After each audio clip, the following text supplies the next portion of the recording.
Lesbian detectives, unsolved cases. She's still missing.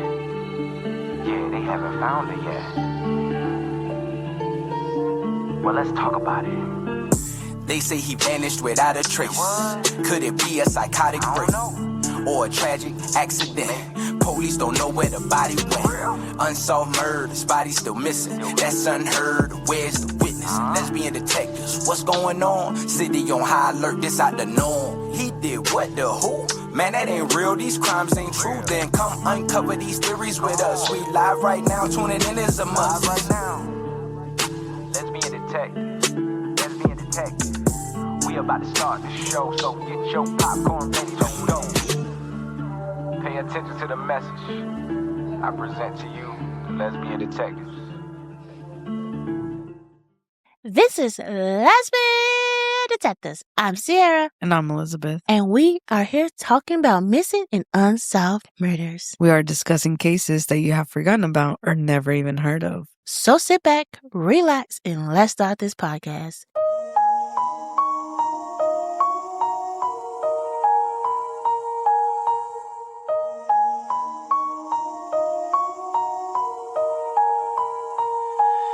Welcome back to a new episode on a new week. And it's also Valentine's. Guys, I hope you all have a fantastic Valentine's. And I learned this on TikTok, so I'm going to say it on TMI. If you had your cycle last week or this week, girl, watch out because we don't need no more Scorpio babies, okay? Calm it down now. Calm it down. Me and Scorpios don't get along, so if you Scorpio, no hard feelings, but y'all crazy a little bit. You and Capricorns. So, ladies, watch out now. Use protection. But for real, though, have a good Valentine's. For me, it's Aries and Virgos. Yeah. They said I get along with Capricorns and Scorpios, but I haven't found one that I really got along with. So, I think that's a lie. Yeah. But my wife and I, we have some amazing plans. I feel like as you get older, like you don't go as big as you did when you first started dating, but we still keep it romantic. She want a massage. So I got like a massage to do facials. And was it the stones on your back? Like, I can't wait. And I just asked to go to a Korean barbecue place. I told you guys I'm obsessed with Korean barbecue. Mm-hmm. And she making me a basket. I love when she made me a basket. She did it last year, guys. It was so beautiful. But, yeah, that's our plans. Nothing big, nothing crazy. We're just saving for the end of the year when our anniversary comes. So that's when we go crazy. But, guys, this episode is a Valentine theme. So, you know, I love my themes, and I chose one where the victim unalive or went missing on Valentine's. So, guys, you know my favorite line. Let's get into the episode. In the middle of February, along a quiet stretch of Interstate 40 in the northern Arizona, a body was discovered beneath a tree. The girl had been dead for days. Her clothing, jeans, a striped pullover, a bra, was scattered nearby. Her jeans' torn belt loops suggested she had been dragged from one place to another. No shoes, no socks, nothing to tell investigators who she was or where she came from. The medical examiner could only estimate her age, height, and weight. She was likely around 17, just over 5 feet tall and slender, blonde or strawberry blonde hair, blue eyes, a dissolved aspirin in her tooth cavity suggested she had been in pain shortly before her death. The cause of death, hard to determine. Wildlife had taken much of her face, but authorities suggested suffocation. With no identifications, no leads, and no one to claim her, she became known by the day she was found. A name meant to mark her existence, but not the one she had lived with. For decades, she was a mystery, her story lost to time, her family unaware she was gone, her killers unaccounted for. Years later, she was misidentified as another missing girl, someone alive and far away, whose mother refused to claim the body. Even the headstone bore the wrong name. But that would not be the end. Thanks to new DNA advancements, the truth will finally come to light and her identity will be restored after nearly 40 years. And yet, even with the name, the question remains, who killed her? This is the case of Valentine Sally. It was February 14, 1982, Valentine's Day. The desert air hung cold over northern Arizona. The sun barely warmed the long stretch of Interstate 40. Most trucks moved quietly along the highway, most people still asleep. One Arizona Department of Public Safety officer walked the roadside, scanning for debris when he saw her. A teenage girl laying face down under a tree, just 25 feet from the road. Her jeans had torn belt loops, as if she had been dragged. Shoes and socks were missing. Nearby, a striped pullover, a bra, and a handkerchief lay scattered. The scene was chilling. No visible struggle, but this was no accident. Investigators noted she was around 17, 5'4" or 5", about 120 pounds, with blonde or strawberry blonde hair and blue eyes. Wildlife had damaged her face, cause of death likely suffocation. One small humanizing detail stood out. A half-dissolved aspirin tucked in a cavity on her lower left molar. She had been in pain just days before, a root canal left unfinished. That ordinary act, a toothache, a aspirin, will become one of the few clues to the life she had lived. Found on Valentine's Day with no ID, she was given a name, Valentine Sally, a placeholder for a young girl whose life had been stolen in the desert night. Her story was only just beginning. Investigators were desperate for answers. Valentine Sally had no ID, no family, no record to trace. One lead pointed them to a small truck stop just a mile from where her body had been found, a place where truckers stopped to rest along the northern Arizona desert. A waitress remembered that morning vividly. On February 3rd, nearly 2 weeks before her body was discovered, a teenage girl had entered the truck stop with an older man in his 50s, wearing a two-tone leather vest and a cowboy hat with a single peacock feather. She wore blue jeans and a lightweight pullover with thin red stripes, the same pullover found near her body days later. The girl didn't order food. She complained of a toothache. The waitress used to runaways, crush a aspirin and place it on her aching molar. That small act, the last anyone outside the truck stop would do for her, became one of the few surviving pieces of her story. The waitress asked if she wanted to stay, call someone, get help. The girl refused, seeming comfortable with the man, perhaps a father or an uncle.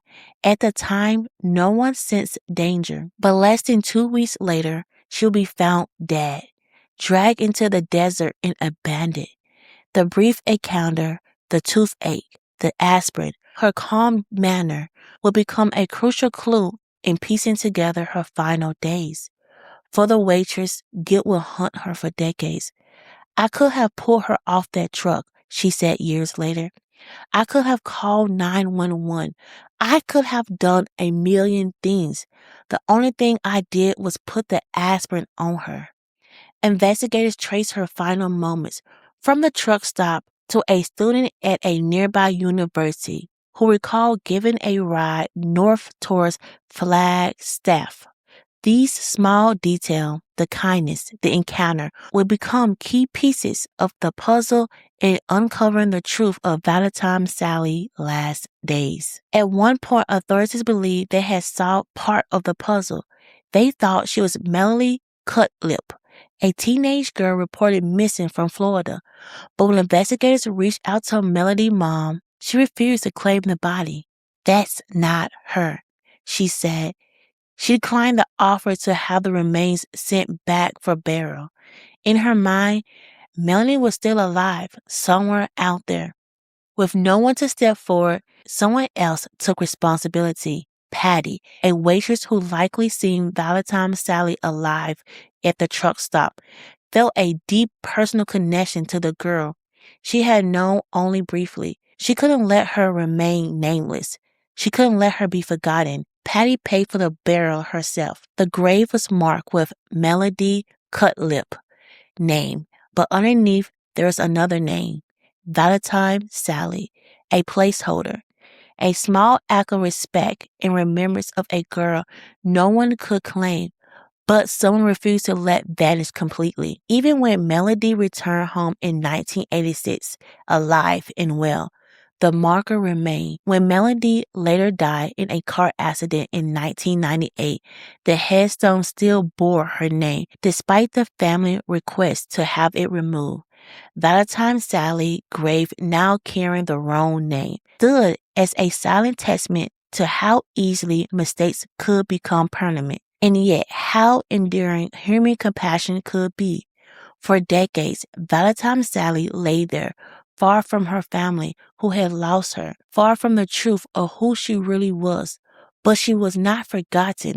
Someone had made sure of that. After decades, Valentine Sally remained buried under the wrong name, far from home and anyone who knew her true identity. Investigators retired, files yellowed, and leads went cold. She became one of Arizona's oldest unidentified victims. The case never completely disappeared.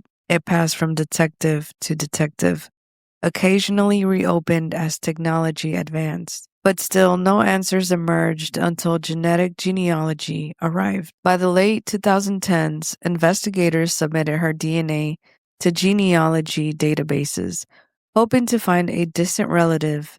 Months later, a match appeared. Not nearby, not in the Midwest.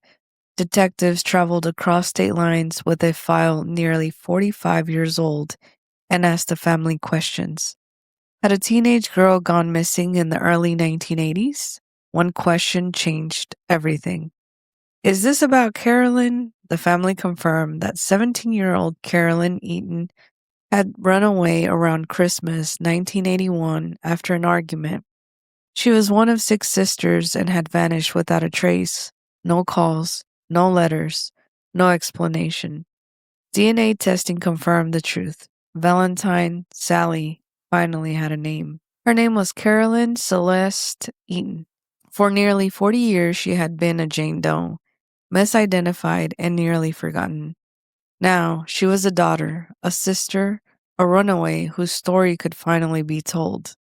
The family grieved decades of unanswered questions, now confronted with a painful final truth. The woman who had helped Carolyn in the truck stop and paid for her burial expressed relief. It's like one of my girls. Now she's got a family. We've got a name, and I'm no longer in charge of her. Even with her identity restored, questions remain. The man last seen with Carolyn, the older man in the cowboy hat with the peacock feather, was never found. No arrest was ever made. The person who killed her remains unknown. Investigators retraced Carolyn's final days mile by mile, trying to understand how a teenage girl from the Midwest ended up dead along a lonely stretch of Interstate 40. In the days before her death, Carolyn had been moving quietly through Arizona. She told people she had been in Phoenix, staying with friends, and working as a dishwasher. Her plan was simple: get east to New Jersey, family troubles, no clear path, just distance. She hitchhiked, trusting strangers, doing what runaways had done for decades, moving forward without knowing what waited ahead. On February the 2nd, a university student picked up a hitchhiker near Cords Junction. Strawberry blonde hair, teenage, quiet but polite. She said she was headed to Flagstaff, hoping to catch a ride east with a long-haul driver. Somewhere along the way, she visited a dentist. A root canal had been started but never finished. The pain lingered, and by the time she reached Ash Fork, it was severe enough that she asked a stranger for aspirin in the middle of the night.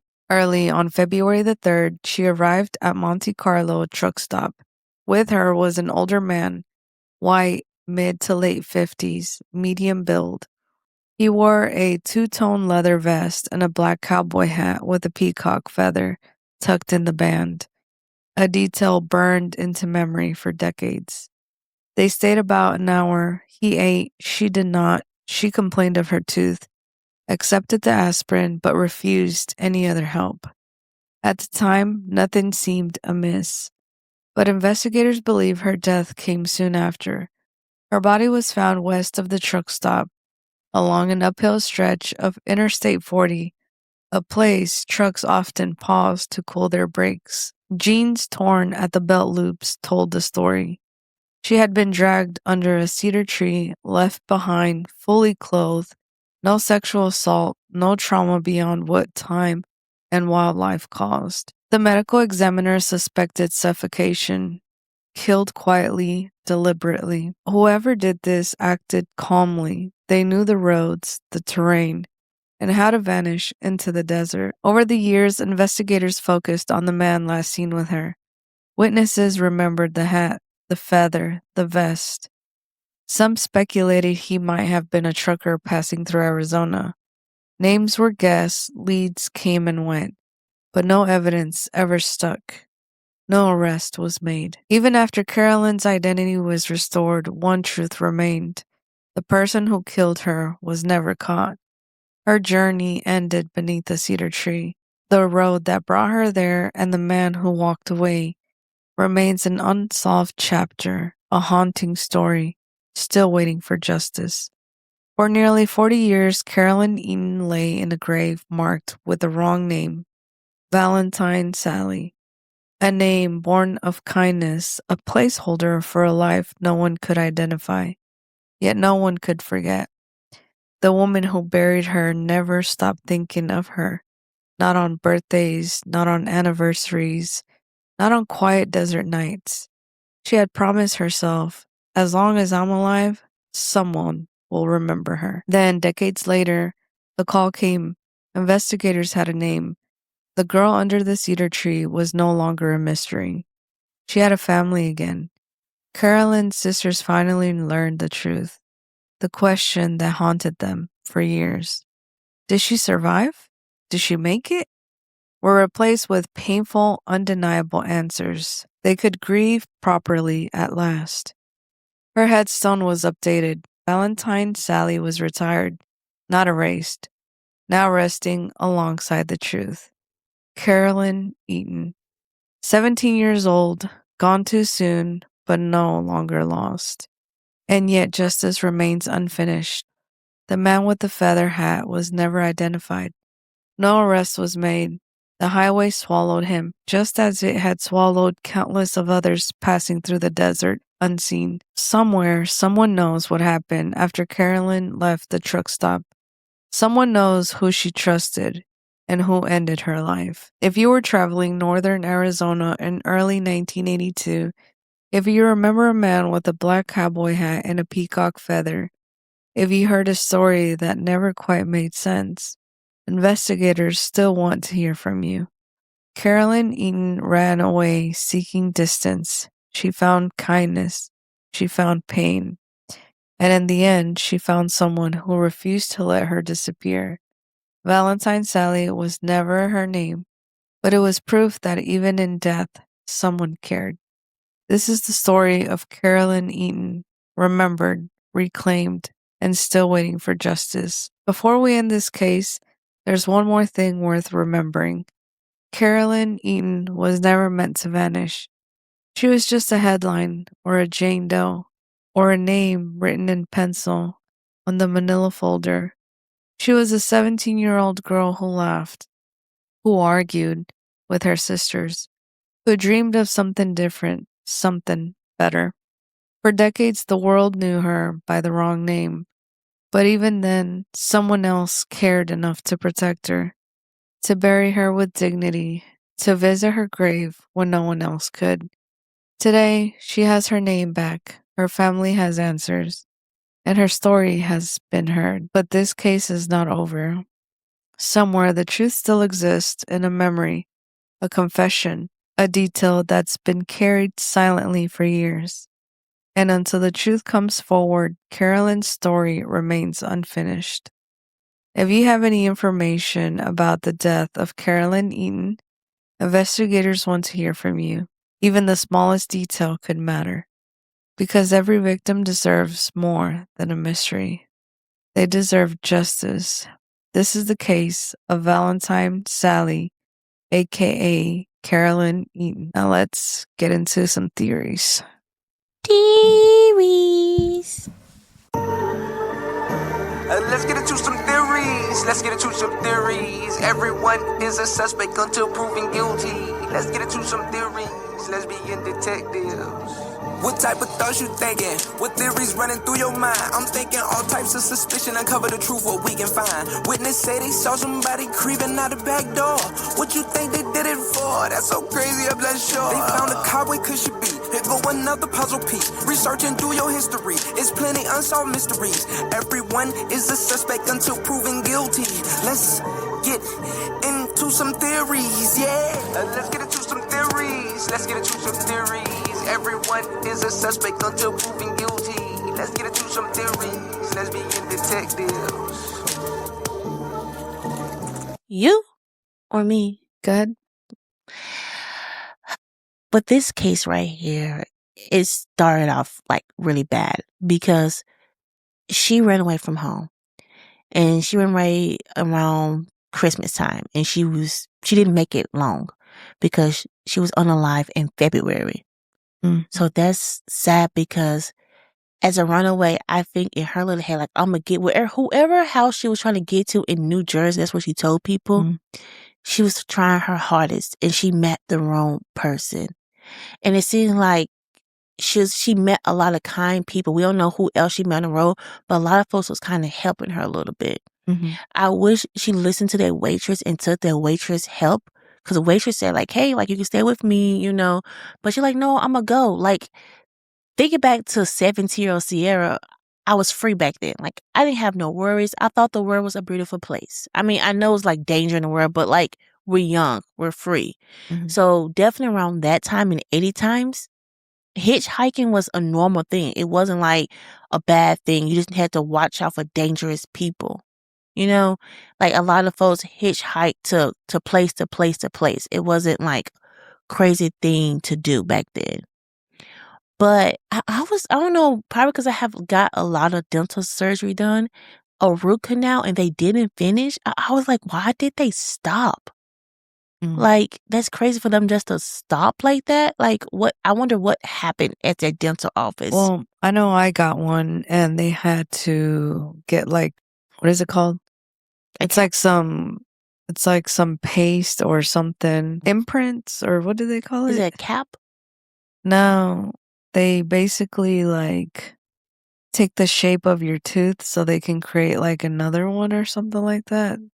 Yeah. I forgot what the name of it is. But yeah, that's what they do. And then they ordered the tooth, and so they like start it, and then after that, then they'll put the fake tooth on top. Yeah, I wonder why she didn't get get it finished. The money, and she had to keep moving. I mean, that's true. That's true. I think, because it seemed like she passed away on February the 3rd, and the lady saw her on that day. And it said that the truck stop was like a mile away from where her body was found. So I'm like, what happened in that mile? Eating lunch or dinner with that man, and out of nowhere, a mile later, deceased. And to me, he was a truck driver. To me, he was in and out. Like, he probably wasn't in Arizona alone. Like, they probably wasn't even his main route. He was just like passing by. So I wonder what happened in that mile, because a mile is like, it's not really that long, you know? So what really happened for her to be unalive? Did he try something? I mean, that's what it seemed like. He tried to have sex with her and she probably said no. But wouldn't he have sexually assaulted her anyway? Yeah, and that's what I'm always stuck on, because the police said that her body wasn't like, there was no signs. But I have seen the police made that mistake a couple times where they say like the lady wasn't sexually assaulted and she was like, I remember this case she wasn't sexually assaulted, but she was a transgender woman and they thought that she was a natural woman and she even gave birth, but it seemed she did it. Mm. That was so completely wrong. So like I'm saying, like she probably was, but the police didn't, have the technology like we do now to really, if she was sexually assaulted. Because I'm Yeah. like it just seemed weird that she wasn't. Like Mhm. I pray to God that she wasn't. That's a painful thing to go through. But it's just I'm trying to see what happened because if he wanted to have sex with her and she said no. No offense or nothing. She's in his rig. He think that he's a man. Like, I own you. Like, I'm helping Mhm. you out. Give me what I want. And that's what probably happened, Yeah. Or he just probably I mean, they say he was a big guy. He probably got on top of her and suffocated her. I mean, I did watch a cold case episode where the body was on, like, guy was sexually assaulting her and he covered her mouth and she died like that. So, but, I mean, that is a thought. Yeah. I just know that I just want to know what happened in that mouth. Like, I don't know. I'm stuck on what happened. Like, did they just meet outside? Like, was she in his truck for a while and then they ate and then that's when he tried to in their mouth? Like, I was like, it's just the timeline. We would never know the real timeline of everything, but it's just how long was she in this man's truck? Right. Because the lady said she seemed comfortable with him, like she knew him. She said I almost felt like a father and uncle vibe. So it's like, how long was she with this man? Right. Because the university student gave her a ride on February the 2nd, and the lady found her on February the 3rd, and she was unalive on February the 3rd. So it's like, it had to be a day that she was with this man. Yeah. I don't know. It's just a lot to think about with this case. It's just the timeline and all of that. But I think he's a trucker, and I think he picked her up at another truck stop, got her and unalived her, and he probably wanted sex, and she did not want to give it to him because the lady said he like around 50, and she was 17. First of all, that's gross as hell. Like, nasty. Get somebody your age. Yeah. What do you think? It could have been anybody. I mean, she was in the streets asking random people for random things. There's bad people out there, unfortunately, and somebody just took her life. I don't know if the reason or the motive, but there are crazy people. A lot of people think that it was the driver with the feather because he Mhm. was the last one that saw her. It could have been. Mm-hmm. We don't know the motive, of course. We don't have that information. But, I mean, the only reason that I would think somebody would want to unalive somebody is if they enjoy it or if there's something that didn't work out between the two. Mm-hmm. So he could have he could have wanted something from her and he couldn't get it. Mm-hmm. Maybe it was an accident, but he was still like having some malicious thought. Mm-hmm. Like, let's say he did want to sexually assault her, right? But he hit her a certain type of way or something and she like knocked out. Maybe that explains why she wasn't sexually assaulted. Mm-hmm. But I mean, things come with a price, and unfortunately, that was the case. I would like to know more information about the family. Why did she want to run away? They said it was an argument. I feel like we would never get information about the household because I didn't find nothing really about her family background. Yeah, like, were they good parents? Were they bad parents? Did they try to work things out? Or did they just kind of tell her to, like, suck things up and move on? Like, Mm-hmm. that would have helped a lot with kind of knowing why she ran away. And was she living with her bio parents or was there somebody else involved? Was there a stepdad? Was there a stepmom? It's just like we need this background to be able to determine kind of what happened. And if there was like an outside influence, like who was it, right? Mm-hmm. And could they have maybe something to do with it? Mm-hmm. So, not a lot of information. unfortunately. But right now, I guess everything points to the driver with the peacock feather, because he was like 50 something years old. Why are you Mm-hmm. here with this teenager? Like, it just doesn't look right. But And it's sad they also gave her the wrong name. yeah. Like, at first, they gave her a different girl named Melody, and she wasn't her at all. Mhm. And then even the girl mom was like, hey, that's not my child. Like, I know my kid. That's not my kid. They're like, yes, that is. They buried her, and they still gave her the girl name. That's the craziest part. Like, the mom said, hey, that's not my kid. Even when the girl was found alive, they didn't even change the name of the gravestone. And then the girl died. And the mama had to, bury her. It's like, hey, like, that's not my child. Like, take that name off. And they didn't have the courtesy to take that name off. So it's like, it's kind of effed up on a lot of situations what the police did in this case. It's just, this case, I wonder when they figure out it was Melody, did they keep looking for the killer? Or they're like, okay, we figured out her name. Like, let's stop. I wonder that. Because it seemed like it wasn't no work done around that time on her case. Just doesn't seem like nobody really cared. Right. So that's why I wanted to see the family dynamic. Mm-hmm. I mean, the person who really cared was the waitress. Even though she only met her for like, an hour, she really cared. I mean, that's also guilt because she's like, dang, I could have done more.